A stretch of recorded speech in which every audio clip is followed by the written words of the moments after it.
বন্ধুরা, একটা কেস দেখাচ্ছি আমি। এই ছেলেটিকে আমি কেসটা দেখাচ্ছি। একে নাম হচ্ছে Abu Tahir, 20 years old young বয়। এর বয়স 20 বছর। এর মেন সমস্যা ছিল জ্বর, ফিভার উইথ বডি এক, অর্থাৎ সারা শরীরে ব্যথা। ও 4 মাস ধরে এই জ্বরে ভুগছে। বাইরে কাজ করে এরা, সে দুবার করে ফিরে এসছে। একবার গিয়েছিল, আবার জ্বর চলে এসছে, আবার ফিরে এসছে। এবং সবথেকে বড় কথা হচ্ছে, ও অনেক অ্যালোপ্যাথি করেছে, 4 মাস ধরে বসে নেই। অনেক অ্যালোপ্যাথি করেছে, হোমিওপ্যাথিও দেখিয়েছে, অনেক ইঞ্জেকশনও নিয়েছে এবং প্রচুর টাকা খরচ করে ফেলেছে এই জ্বরের পিছনে। এবং এটা হচ্ছে তার মেন সমস্যা ছিল। সঙ্গে তার রাইট কিডনিতে একটা 3 to 4 পাথর আছে, 3.2 এর। লিভারটা একটু বড় হচ্ছে। হ্যাঁ, স্কিন ইরাপশন আছে যেখানে সেখানে। ওর উইকনেস ফিজিক্যালি অ্যান্ড মেন্টালি যখন ছিল, এখনও আছে কিছুটা।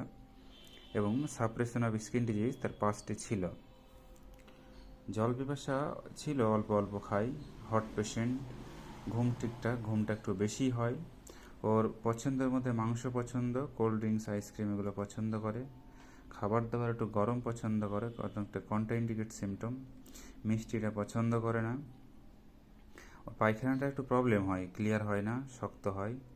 এবং রাগ একটু বেশি আছে। এই হচ্ছে এর সিমটম টোটালিটিস এবং কেস টেকিং। এর মধ্যেই আমি সব কিছু বিচার করে ওকে প্রথমে আমি আর্সেনিক অ্যালবা 0/1 16 ডোজেস দিই 29/8/9। ও আজকে এসছে কদিন পরে, ও বাইরে চলে যাবে, তাই একবারই বেশি করে 2 মাসের ওষুধ নিয়ে নিচ্ছে। আমি আজকে 4/9 তাকে আর্সেনিক অ্যালবা 0/2 দেবো।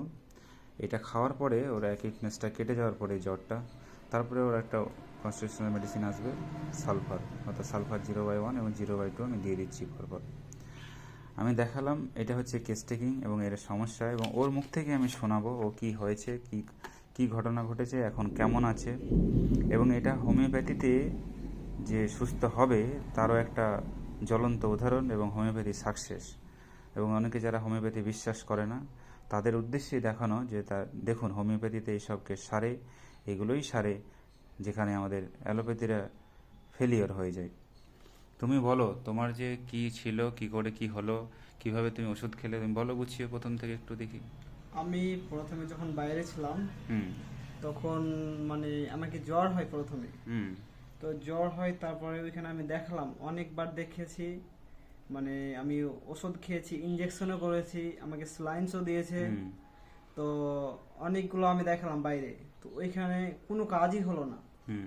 তারপরে আমি বাড়ি এলাম, বাড়িতে এসে আমি আবার আমার মানে মন মানলো না, আমি আবার দেখালাম। হুম।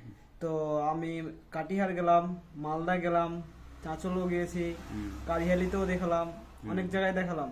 আচ্ছা। কিন্তু ও ইঞ্জেকশন, ওখানেও অনেকেই ইঞ্জেকশন করেছে, ওষুধও দিয়েছে, কিন্তু ওখানে কোনো কাজ হয়নি। তো তারপরে আমাকে একজন বলল যে এখানে যাও। আমার তো কথা বললো, হ্যাঁ, তারপর তুমি আমার কাছে আসলে। আপনার কথা বললো যে ওইখানে যান। তো আমি আবার এখানে এলাম। তো এই আমার পরিস্থিতি আমি জানালাম হুম। আমার বিষয়। তো আমি এইখান থেকে ওষুধ নিয়ে গেলাম 10 দিনকার। 10 দিন ওষুধ দিয়েছিলাম হ্যাঁ, তোমাকে। 10 দিনের ওষুধ নিয়ে গেছিলাম। এখন কেমন আছো তো তুমি সেটা বলো। এখন আলহামদুলিল্লাহ আমি এখন অনেকটাই ভালো আছি আগের থেকে। ব্যথাগুলো অনেকটাই কমে গেছে, ব্যথাগুলো তোমার অনেকটাই জ্বরটাও কমেছে। কমেছে। হ্যাঁ, সব অনেকটাই দিক থেকেই কমেছে। তুমি এখন ভালো আছো, মানসিক দিক থেকে, শারীরিক দিক থেকে ভালো আছো হ্যাঁ, অনেকটাই। এখন আছি বাকিটা যেটুকু আছে আমি সুস্থ করে দেবো তোমাকে। তোমার ইনশাআল্লাহ। হোমিওপ্যাথির উপর বিশ্বাস বেড়েছে। ইনশাআল্লাহ আমার বিশ্বাস হয়েছে। যাদের হোমিওপ্যাথির প্রতি বিশ্বাস কম তাদেরকে দেখালাম বন্ধুরা।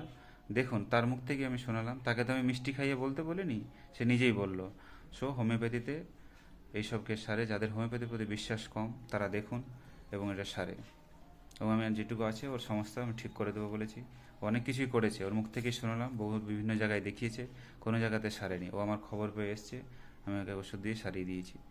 এবং আর একটু ওষুধ টষুধ দিলে লাস্ট কিওর হয়ে যাবে, পুরোপুরি সেরে যাবে আর কি। আমি